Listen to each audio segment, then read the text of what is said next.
नमस्कार। घटना चक्र बुक वीडियो के इस शैक्षणिक मंच पर आपका स्वागत है। हमारा उद्देश्य है ज्ञान को सरल, स्पष्ट और सुलभ रूप में आप तक पहुंचाना। आइए आरंभ करते हैं अध्ययन और सफलता की इस यात्रा को। नमस्कार। भारतीय इतिहास में एक दौर था जिसे अक्सर स्वर्ण युग या गोल्डन एज कहते हैं। यह दौर था गुप्त काल। और ये जो टाइटल है स्वर्ण युग, ये कोई छोटा मोटा टाइटल नहीं है। ये महान उपलब्धियों और समृद्धि का प्रतीक माना जाता है। पर सवाल ये है कि आखिर ये टाइटल इसे मिला क्यों? मतलब ऐसी क्या खास बातें थीं, क्या वजह थीं कि इस दौर को भारतीय इतिहास का शिखर माना गया? तो चलिए आज इसी सवाल के जवाब ढूंढते हैं। तो देखिए, किसी भी महान युग की जो नींव होती है वो टिकी होती है उसके लीडरशिप पर, उसके शासकों पर। और गुप्त काल के मामले में भी बिल्कुल यही था।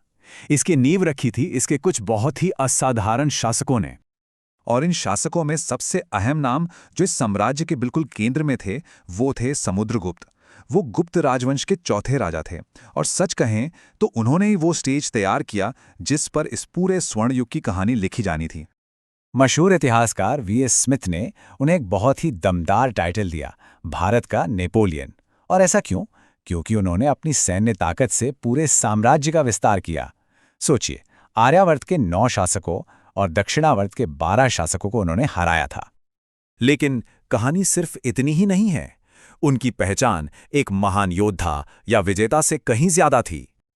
जो बात समुद्रगुप्त को वाकई में असाधारण बनाती है वो ये है कि एक तरफ तो वो एक महान योद्धा थे और दूसरी तरफ कला के बहुत बड़े संरक्षक भी थे। और इसका सबसे बड़ा सबूत क्या है? वो शाही सिक्के जिन पर उन्हें वीणा बजाते हुए दिखाया गया है।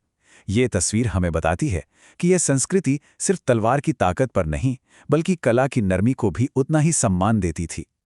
तो एक मजबूत साम्राज्य तो बन गया, लेकिन किसी भी युग को स्वर्ण युग कहलाने के लिए सिर्फ महान राजा ही काफी नहीं होते। उसकी असली पहचान होती है वहां के ज्ञान और विज्ञान से, वहां के बुद्धिजीवियों से। और यकीन मानिए, इस मामले में गुप्त काल बेजोड़ था। ऐसा लगता है जैसे इस दौर में ज्ञान का एक धमाका सा हुआ था। आप देखिए, गणित और खगोल विज्ञान में आर्यभट्ट, ज्योतिष में वराहमिहिर और चिकित्सा में धन्वंतरी, ये सब दिग्गज इसी युग की देन है। अब इन सब महान हस्तियों में से एक नाम पर थोड़ा और रुकना जरूरी है, क्योंकि उनके काम ने तो विज्ञान की दिशा ही बदल दी थी। वो नाम है आर्यभट्ट। आर्यभट्ट ने अपने ग्रंथ आर्यभट्टियम में गणित और खगोल विज्ञान को एक नए लेवल पर ही पहुंचा दिया। सोचिए, उन्होंने अलजेब्रा यानी बीजगणित की नींव रखी। उन्होंने पाई की वैल्यू की इतनी सटीक गणना की जो आज भी हैरान करती है। लेकिन उनका जो सबसे क्रांतिकारी, सबसे बड़ा आइडिया था वो ब्रह्मांड के बारे में था। जी हां, बिल्कुल सही सुना। उन्होंने ये सिद्धांत दिया कि पृथ्वी अपनी ही धुरी पर घूमती है और साथ ही सूर्य के चक्कर लगाती है। ये एक ऐसा विचार था जो अपने समय से सदियों सदियों आगे था। और यह हमें दिखाता है कि उस युग में वैज्ञानिक सोच कितनी गहरी थी। तो हमने शासकों की बात की, विज्ञान की बात की, लेकिन बात यहीं खत्म नहीं होती।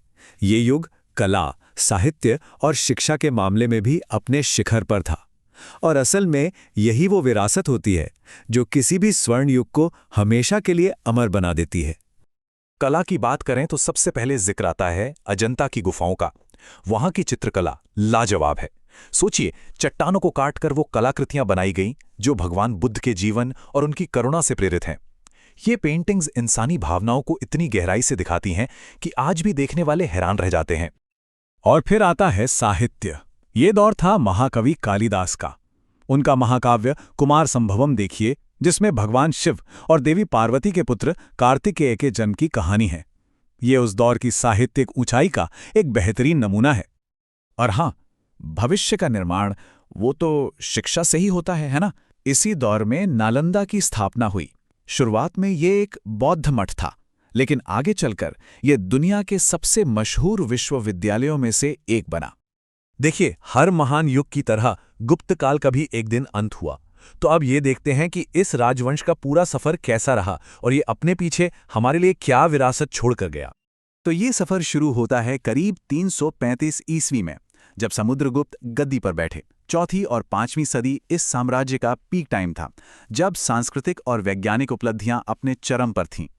लेकिन फिर 6ठी सदी आते आते इसका पतन शुरू हो गया और विष्णुगुप्त को इसका आखिरी ज्ञात शासक माना जाता है। तो चलिए अब अपने सबसे पहले सवाल पर वापस आते हैं। गुप्त काल को आखिर स्वर्ण युग क्यों कहा जाता है? अब हमारे पास जवाब है, क्योंकि यहाँ एक मजबूत और सुसंस्कृत नेतृत्व था। विज्ञान में क्रांतिकारी खोजें हुई, ऐसी कला और साहित्य की रचना हुई जो आज भी जिंदा है, और नालंदा जैसे महान शिक्षा के केंद्र बने। ये सब चीजें मिलकर ही तो एक स्वर्ण युग बनाती हैं। तो सारे सबूत तो हमारे सामने हैं, लेकिन ये सब हमें एक बहुत ही गहरे और बड़े सवाल के पास लाके छोड़ देता है कि आखिर किसी भी सभ्यता के शिखर को, उसके पीक को क्या चीज़ परिभाषित करती है? क्या वो सैन्य जीत होती है, वैज्ञानिक तरक्की होती है, या फिर कला और संस्कृति की विरासत? इस पर सोचना तो बनता है।